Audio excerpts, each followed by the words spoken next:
Hello students, मैं मनोज वर्मा आप सभी का एक बार फिर से स्वागत करता हूं प्रतिज्ञा क्लासेस के यूट्यूब चैनल में। हमारा विषय चल रहा था एशिया महाद्वीप, जो कंप्लीट हो गया था। आज बात करेंगे उसी के आगे अफ्रीका महाद्वीप। तो बात करते हैं अफ्रीका महाद्वीप की। अगर देखा जाए तो इसकी खोज डेविड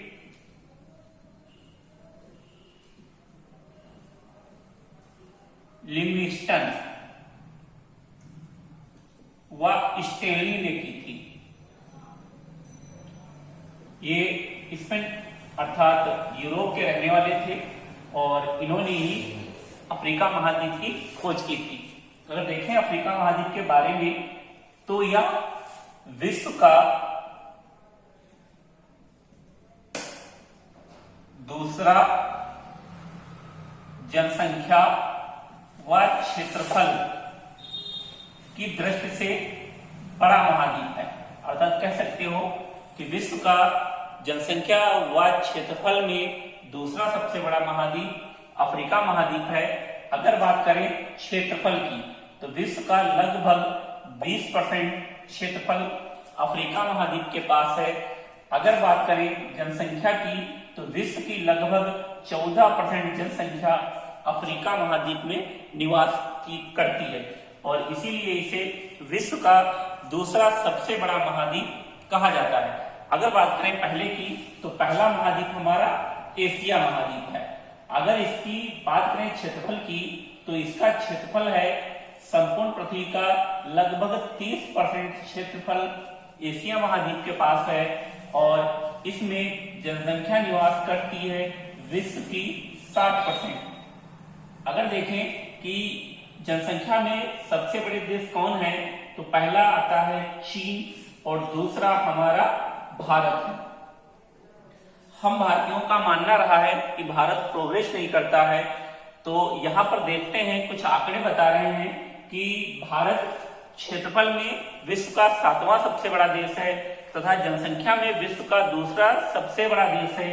भारत में विश्व की लगभग 17.5% जनसंख्या निवास करती है, जबकि संपूर्ण अफ्रीका महाद्वीप में 14% जनसंख्या निवास करती है, जिसमें टोटल 54 देश हैं। अर्थात 54 देश को मिलाकर आंकड़ा होता है जनसंख्या का 14% और यहाँ संपूर्ण विश्व की लगभग 17.5% जनसंख्या अकेले भारत में निवास करती है और हम भारतीय कहते हैं कि भारत प्रोग्रेस नहीं करता है। अर्थात देखिए कि भारत ने कितना प्रोग्रेस किया है, 54 देश को पछेड़ कर और आगे बना हुआ है। अर्थात भारत जो है जनसंख्या में विश्व गुरु था है और रहेगा, क्योंकि भारत की जो प्रजनन दर है वो सर्वाधिक है। अर्थात तो भारत दुनिया का जनसंख्या में दूसरा सबसे बड़ा देश है और किसको पीछे कर रहा है तो संपूर्ण अफ्रीका महाद्वीप को पीछे कर रहा है। आगे अगर बात करें अफ्रीका महाद्वीप के नामों की तो इसे कहा जाता है, क्योंकि इसे माना जाता है भविष्य का महाद्वीप। भविष्य का महाद्वीप इसलिए कहते हैं क्योंकि यहीं से एक दरार इसमें पड़ गई है जिसको कहते हैं ग्रेट रिफ्ट वैली, या इसी को कहते हैं महान ध्वंस घाटी। अर्थात पृथ्वी के अंदर भूगर्भिक क्रियाओं के कारण ये दरार पड़ गई है और ऐसा प्रतीत हो रहा है कि ये भाग धीरे धीरे अफ्रीका महाद्वीप से अलग हो रहा है और वैज्ञानिकों का मानना है कि आज नहीं तो कल भविष्य में ये भाग अफ्रीका महाद्वीप से अलग हो जाएगा और एक नया महाद्वीप सामने आएगा। इसीलिए अफ्रीका महाद्वीप को कहा जाता है भविष्य का महाद्वीप, क्योंकि इसका सर्वोच्चतम उदाहरण है हमारा भारत और भारत भी पहले इसी का हिस्सा हुआ करता था और यहाँ से अलग होकर धीरे धीरे एशिया में चिपक गया। आगे बात करें, इसी को कहा जाता है मानव, क्या कह सकते हो, आधुनिक मानव, होमोसेपियंस।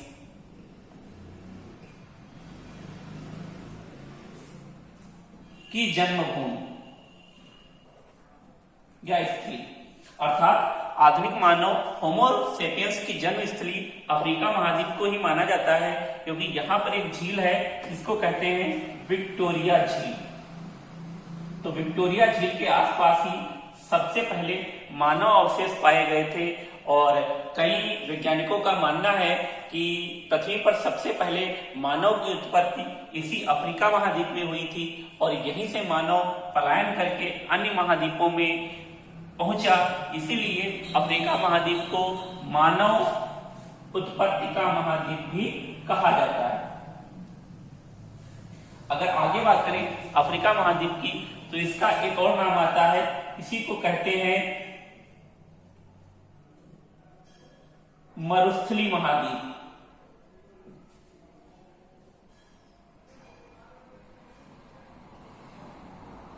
क्योंकि विश्व का जो सबसे बड़ा मरुस्थल है सहारा मरुस्थल वो इसी महाद्वीप में है और इसीलिए अफ्रीका महाद्वीप को मरुस्थली महाद्वीप कहा जाता है, क्योंकि सहारा मरुस्थल का क्षेत्रफल है लगभग 75 लाख वर्ग किलोमीटर। अगर बात करें भारत की तो भारत का क्षेत्रफल है लगभग 32 लाख वर्ग किलोमीटर।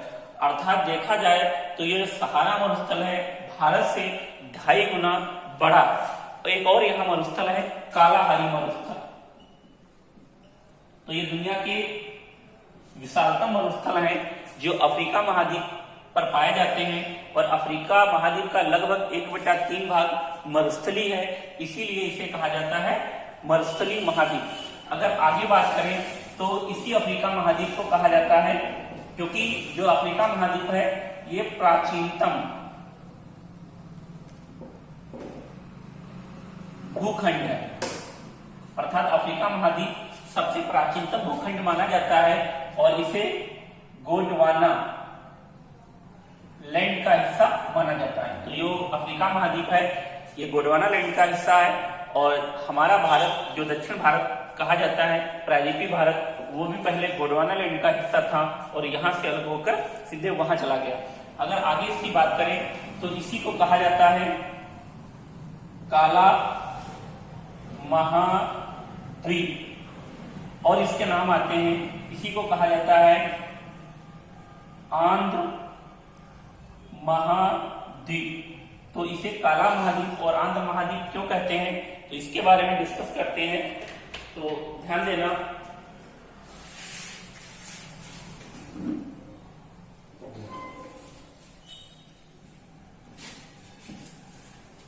क्योंकि हमारे यहाँ 2 रेखाएं हैं। एक रेखा आती है अक्षांश रेखा और दूसरी है देशांतर रेखा। तो क्वेश्चन आता है कि तीनों प्रकार की अक्षांश रेखा किस महाद्वीप से होकर गुजरती है, तो वो हमारा है अफ्रीका महाद्वीप, क्योंकि अफ्रीका महाद्वीप के बीचों बीच से एक रेखा गुजरती है, ये जिसे कहते हैं भूमध्य रेखा या इसी को कहा जाता है विषुवत रेखा या इसी को कहा जाता है इक्वेटर रेखा जो 0 डिग्री है। इसके ऊपर से एक और रेखा गुजरती है यहाँ से जो 23.5 डिग्री स्थित है, इसी को कहा जाता है कर्क रेखा। ये भी अफ्रीका महाद्वीप से होकर गुजरती है और इसकी स्थित है 23.5 डिग्री। इसके नीचे से एक और रेखा गुजरती है यहाँ से, इसे कहते हैं मकर रेखा और इसकी भी स्थिति 23.5 डिग्री है। तो तीनों प्रकार की अक्षांश रेखा कहां से होकर गुजरती है, तो वो हमारा है अफ्रीका महाद्वीप, क्योंकि यहाँ से कर्क रेखा भी गुजरती है, भूमध्य रेखा भी गुजरती है और मकर रेखा भी गुजरती है। एक और यहाँ से रेखा गुजरती है जिसे कहते हैं हम प्रधान समय रेखा या इसी को कहते हैं ग्रीनविच रेखा GMT। ये हमारी देशांतर रेखा, क्योंकि जो अक्षांश रेखाएं होती हैं वो ऐसे समतल खींची जाती हैं और जो देशांतर रेखा होती हैं वो लंबवत खींची जाती हैं। तो चारों प्रकार की जो हमारी रेखाएं हैं अर्थात कर्क रेखा, भूमध्य रेखा, मकर रेखा और देशांतर रेखा या ग्रीनविच रेखा कौन सा महाद्वीप है जहां से गुजरती है? तो अफ्रीका महाद्वीप है।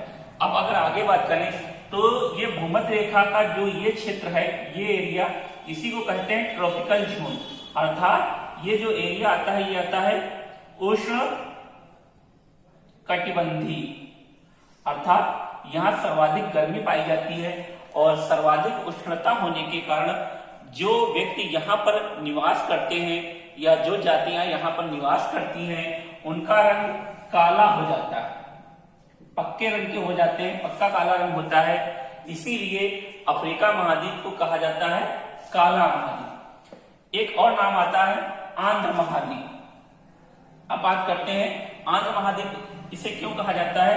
क्योंकि अफ्रीका महाद्वीप में भौतिकतावाद का अभाव है, अर्थात यहां सामाजिक, आर्थिक, सांस्कृतिक और साक्षरता में जो अफ्रीका महाद्वीप है ये बहुत पिछड़ा हुआ है और 20वीं शताब्दी तक तो ये बहुत पिछड़ा था और इसीलिए इसे आंध्र महाद्वीप कहा जाता है, क्योंकि इसी क्षेत्र में जो व्यक्ति रहते हैं तो उनकी साक्षरता और सामाजिकता और आर्थिकता में काफी अभाव होने के कारण सर्वाधिक पिछड़े लोग हैं और इसीलिए इसे कहा जाता है आंध्र महाद्वीप। एक और क्वेश्चन अफ्रीका महाद्वीप से निकल कर आता है, अक्सर एग्जामों में पूछा गया है कि चारों गोलार्धों में फैला महाद्वीप कौन सा महाद्वीप है? तो वो अफ्रीका महाद्वीप है। या ये भी कहा जाता है कि कौन सा महाद्वीप उत्तरी और दक्षिणी दोनों गोलार्धों में फैला है? तो अफ्रीका महाद्वीप। कैसे है तो अभी बता रहे हैं हम आपको, देख लीजिए डायग्राम बनाकर बता देते हैं कि हमारी ये पृथ्वी है और पृथ्वी को दो भागों में जो रेखा डिवाइड करती है वो होती है भूमध्य रेखा। ये भूमध्य रेखा है जो पृथ्वी को दो भागों में विभाजित करती है, अर्थात ये वाला जो आता है इसे कहते हैं उत्तरी गोलार्ध और ये वाला जो है ये दक्षिणी गोलार्ध। तो ध्यान रखना कि दो गोलार्धों में कौन सी रेखा विभाजित करती है, अर्थात पृथ्वी को दो समान भागों में विभाजित करने वाली रेखा भूमध्य रेखा या इसी को कहते हैं 0 डिग्री रेखा या इसी को कहते हैं इक्वेटर रेखा। फिर इसके बाद बात करें एक और रेखा है, ये यहां से जो बीचों बीच से गुजरी गई इसी को कहते हैं देशांतर रेखा, अर्थात इसी को कहा गया है प्रधान समय रेखा। प्रधान समय रेखा या कहीं कहीं इसी को कहा जाता है प्रधान यमोत्तर रेखा। ग्रीनविच रेखा, जो ग्रीनविच इंग्लैंड का एक शहर है वहां से गुजारी गई है, इसीलिए इसे कहा जाता है ग्रीनविच रेखा और ये भी 0 डिग्री पर स्थित है। और ये पृथ्वी को दो भागों में ये भी विभाजित करती है, एक ये वाला जो आता है पूर्वी गोलार्ध और इसके जो ये वाला एरिया आता है ये पश्चिमी गोलार्ध। ध्यान रखना कि पृथ्वी को पूर्वी गोलार्ध और पश्चिमी गोलार्ध में कौन सी रेखा विभाजित करती है? तो प्रधान समय रेखा है, जबकि पृथ्वी को दो समान भागों में विभाजित करने वाली रेखा कौन सी है? तो भूमध्य रेखा जो अक्षांश रेखा है यह पृथ्वी को उत्तरी गोलार्ध व दक्षिणी गोलार्ध में विभाजित करती है। जबकि अगर बात करें दिशाओं की तो हमारी पृथ्वी पर दो ही प्रधान दिशाएं हैं, एक उत्तरी गोलार्ध और दूसरा दक्षिणी गोलार्ध, अर्थात उत्तरी दिशा और दक्षिणी दिशा, लेफ्ट और राइट, क्योंकि हमारे पृथ्वी पर सर्वाधिक गुरुत्वाकर्षण जो है वो उत्तर और दक्षिण में ही है। अगर बात करें कि जैसे यहां से हम अगर इस दिशा को देखें ये कौन सी दिशा है, तो यहाँ की अगर प्रधान दिशा देखी जाए तो ये प्रधान दिशा उत्तर ही होती है और ये कौन सी है? तो दक्षिण है। और ये कौन सी है? तो ये भी दक्षिण है और यहाँ की प्रधान दिशा ये भी उत्तर ही है। लेकिन अब ये पूर्वी साइड में है तो इसको कहेंगे उत्तर पूरब। इसे कहेंगे दक्षिण पूरब, और इसे कहेंगे दक्षिण पश्चिम, और इसे कहेंगे उत्तर पश्चिम। ये प्रधान दिशा होती है उत्तर और दक्षिण। कभी भी हम पूरब उत्तर नहीं कहेंगे, पूरब दक्षिण नहीं कहेंगे, पश्चिम दक्षिण नहीं कहेंगे, हमेशा कहेंगे दक्षिण पश्चिम, उत्तर पश्चिम, उत्तर पूरब और दक्षिण पूरब, क्योंकि प्रधान दिशा हमारी दो ही है, उत्तर और दक्षिण। अब बात करते हैं अफ्रीका महाद्वीप। जो हमारा अफ्रीका महाद्वीप है ये चारों गोलार्धों में फैला हुआ है। इसकी स्थिति ये आती है,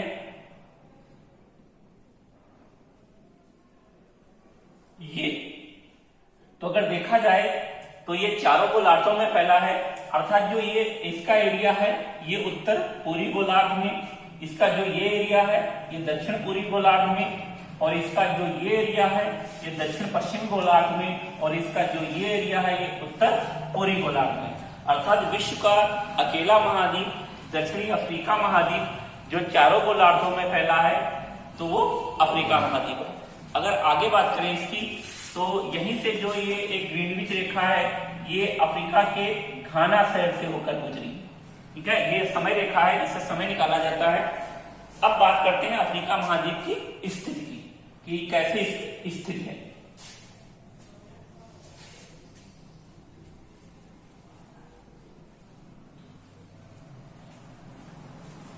तो बात आती है स्थिति की, तो ये हमारा अफ्रीका महाद्वीप बना लेते हैं।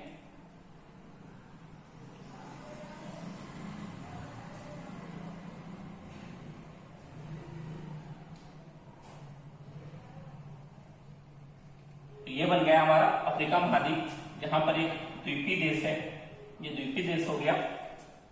तो देखें अफ्रीका महाद्वीप के बारे में, इधर जो ये एरिया आता है ये आता है यूरोप महाद्वीप का, और इसके जो ये उत्तर पूर्व में जो ये एरिया आता है ये आता है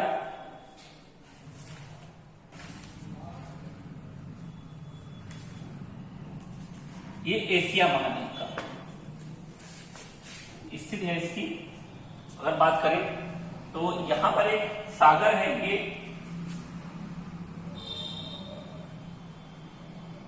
भूमध्य सागर, और यहां पर एक और सागर है,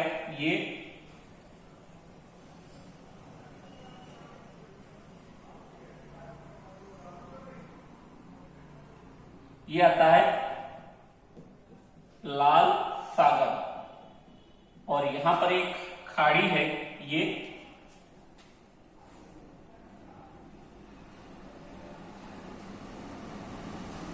इसे कहते हैं अदन की खाड़ी। और यहां पर देखा जाए तो यहां पर एक महासागर है, हिंद महासागर। यहां पर एक और महासागर है, अटलांटिक महासागर। तो ये इसकी स्थिति है कि अफ्रीका महाद्वीप के जो उत्तर में है भूमध्य सागर, पूर्व में हिंद महासागर और पश्चिम में अटलांटिक महासागर। और अटलांटिक और हिंद महासागर की दक्षिण में संयुक्त धाराएं मिलती हैं। तो हमेशा ध्यान रखना कि यूरोप और अफ्रीका के मध्य में कौन सा सागर है, तो मध्य सागर है। और अफ्रीका को एशिया से कौन सी चीज अलग करती है, तो लाल सागर। और इसके बाद अगर आगे बात करें तो यहां पर एक जलसंधि है, इस बीच में यहां पर एक जलसंधि है, ये जिसे बोलते हैं जिब्राल्टर की जलसंधि। तो जिब्राल्टर जलसंधि किन दो महाद्वीपों के मध्य में स्थित है, तो यूरोप और अफ्रीका में। जबकि यहां पर एक जलसंधि है, यहां पर जिसे कहते हैं बाब अल मंडेब जलसंधि। तो ये किसके मध्य में स्थित है, तो ये अफ्रीका और एशिया के मध्य में स्थित है। तो तो यहीं से क्वेश्चन आता है कि यूरोप और अफ्रीका के बीच में कौन सा सागर है, तो भूमध्य सागर, या भूमध्य सागर किसको अलग करता है, तो यूरोप को अफ्रीका से अलग करता है। अफ्रीका के उत्तर में कौन सा सागर है, तो भूमध्य सागर। या कौन सी जलसंधि है, तो जिब्राल्टर जलसंधि। एशिया और अफ्रीका महाद्वीप के बीच में कौन सी चीज है, तो लाल सागर। यहाँ पर एक नहर है, स्वेज नहर, जिसका बाद में डिस्कस करेंगे। और कौन सी खाड़ी है, तो अदन की खाड़ी।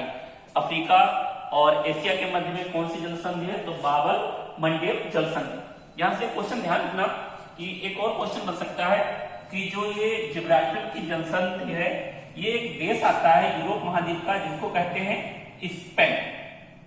और यहाँ पर एक देश है ये जिसको कहते हैं मोरक्को। तो मोरक्को जो है वो अफ्रीका का देश है और जो स्पेन है वो यूरोप का देश है। इन दो देशों के मध्य में ये जो जलसंधि है ये स्थित है। कौन सी, जिब्राल्टर जलसंधि। तो क्वेश्चन पूछा जा सकता है कि जो जिब्राल्टर जलसंधि है ये किन दो देशों के मध्य स्थित है, तो स्पेन और मोरक्को के मध्य में स्थित है। और क्वेश्चन आ सकता है कि किन दो महाद्वीपों के मध्य में स्थित है, तो यूरोप और अफ्रीका महाद्वीप के मध्य में स्थित है। जिब्राल्टर जलसंधि किन दो महासागरों को जोड़ती है या किन दो धाराओं को जोड़ती है, तो अटलांटिक महासागर को भूमध्य सागर से जोड़ती है। कौन सी जलसंधि, तो जिब्राल्टर जलसंधि। एक क्वेश्चन और पूछा जाता है, जिब्राल्टर जलसंधि को कहा जाता है भूमध्य सागर की कुंजी। तो ध्यान रखना कि भूमध्य सागर की कुंजी किसे कहा जाता है, जिब्राल्टर जलसंधि को। जबकि ये जो अदन की खाड़ी है, अदन की खाड़ी और लाल सागर को जोड़ने का कार्य करती है बाब अल मंडेब जलसंधि। ये किसके बीच में स्थित है, तो यहाँ एशिया का एक देश है जिसको कहते हैं यमन, और अफ्रीका का एक देश है जिसका नाम है जिबूती। तो जिबूती और यमन के बीच में स्थित है कौन सी जलसंधि, तो बाबल मंडेब जलसंधि, जो लाल सागर को अदन की खाड़ी से जोड़ती है और यमन को जिबूती से पृथक करती है, अर्थात एशिया को अफ्रीका से पृथक करती है। अगर बात करें मोरक्को की, तो मोरक्को का यात्री एक था जिसका नाम आप सभी लोग जानते होंगे, इब्न बतूता।